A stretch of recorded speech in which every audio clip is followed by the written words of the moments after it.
ماہ سیام ہمیں اللہ تعالیٰ جل شانہ نے بھوک گوارا کرنے کی ترغیب دی،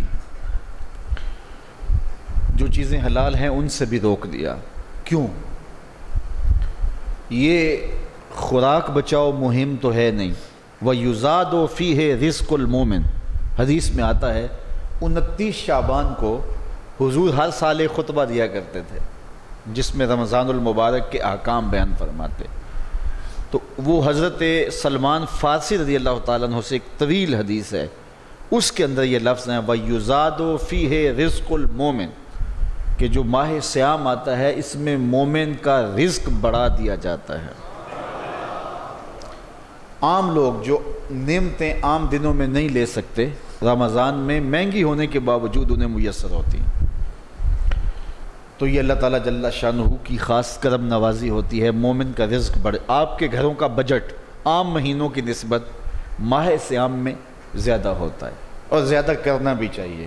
کچھ شادگی کے ساتھ ماہ رمضان میں اپنے بچوں پر خرچ کرنا چاہیے، لوگوں کی افطاریاں کروانی چاہیے، اور اس مہینے میں خرچ کرنے سے اجر بھی بڑھ جاتا ہے۔ عام دنوں میں ایک نفل کا جتنا ثواب ہوتا ہے، ایک فرض کا جتنا ثواب ہوتا ہے، ماہ رمضان میں ایک نفل کا اتنا ثواب ملتا ہے، اور ایک فرض کا 70 فرضوں جتنا ثواب ملتا ہے۔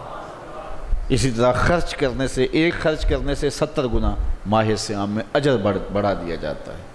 تو اس لیے اس مہینے میں رزق بڑھ جاتا ہے، اخراجات آپ سب اندازہ کرتے ہیں زیادہ آتے ہیں۔ تو اس مہینے کے اندر مومن کا رزق بڑھا دیا جاتا ہے، تو پھر فاقے کیوں ہیں؟ یہ کوئی خوراک بچاؤ مہم نہیں ہے، تو پھر فاقہ کیوں کاٹا گیا؟ تو اللہ تعالیٰ جل شانہ نے قرآن مجید میں اس کی وجہ بیان فرمائی، لعلکم تتقون، تاکہ تمہیں اتقاء ملے، بچنے کا سلیقہ آئے، تمہیں طریقہ آئے اتقاء کا، تمہیں تقوی کا نور نصیب ہو۔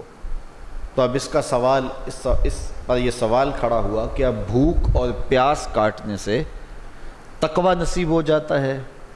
تو صاحب جی، بھوک اور پیاس کاٹنے سے تقوی نصیب ہوتا ہے، اگر اس کے آداب کے ساتھ روزہ رکھا جائے تو بھوک اور پیاس انسان کو تقوی کے قریب کرتی ہے۔ چونکہ شہوات نفسانیہ کم ہوتی ہیں، جو ہی بھوک اور پیاس کاٹو گے تو شہوات نفسانیہ کم ہوں گی اور تقوی نصیب ہوگا۔